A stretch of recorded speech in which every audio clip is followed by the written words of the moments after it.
This is a poem from OTIS called Sundries, and sundries, as you know, are kind of a most miscellaneous hodgepodge dime store, a variety of different things. And I put sundries together.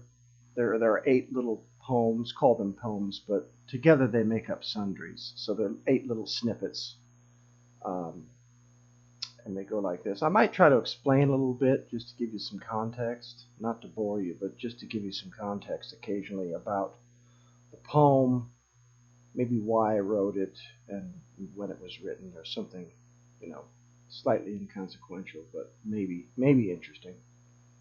Interesting for me.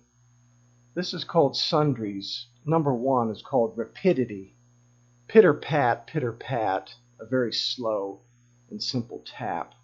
I look outside to see a germ, a computer bug, not a worm.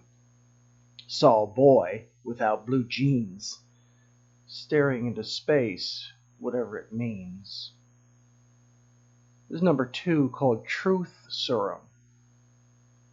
A white blotter page is covered with communist stars of red as Iowa City delights in this new Manhattan project.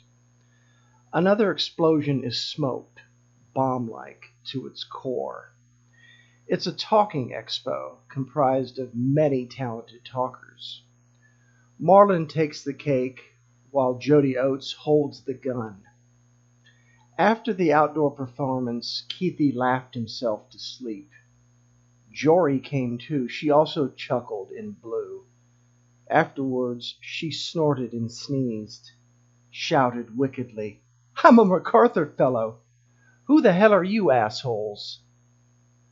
In other words, nice going, but you're still a bunch of nonstop nothing losers. A talking expo? Please. I laughed aloud due to the tiny paper square Jody stealthily slipped under my fleshy pillow, which made the all-day affair more than good fun. "Outlandish," one old lady remarked. "You young people are beyond crazy." Yet, she stayed until the very end. This is number 3, called Claire, as in the female name Claire. Offered an expression of understood hilarity, topped with a quick wink, which fueled my infatuation. That's all it required to complete a long Tuesday night, starry and ever so bright, drinking at a funny country bar in the North Georgia mountains in the fall of my 26th year. Number 4 of Sundries, a modern RoboCop. Alexa the Russian scored all socialist marks. An intellectual, the locals called her. She refuted, "No, I'm a human being. I'm into laughter." So let me ask you, Alexa, do dogs giggle? Don't think so. And she didn't wink. 5. Miss Melissa Miller. That magazine was delightful. Not like the response, spicier. You posed stark naked, heaved up on a white sheet, hips high in the air. You looked gorgeous. Then there was Penthouse. You opened your box in photographs. Yes, you did. Pictures seldom lie.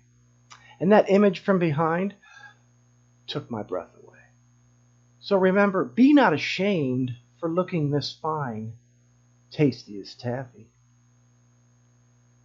Part 6, called Larry Steele and Marvin Bell.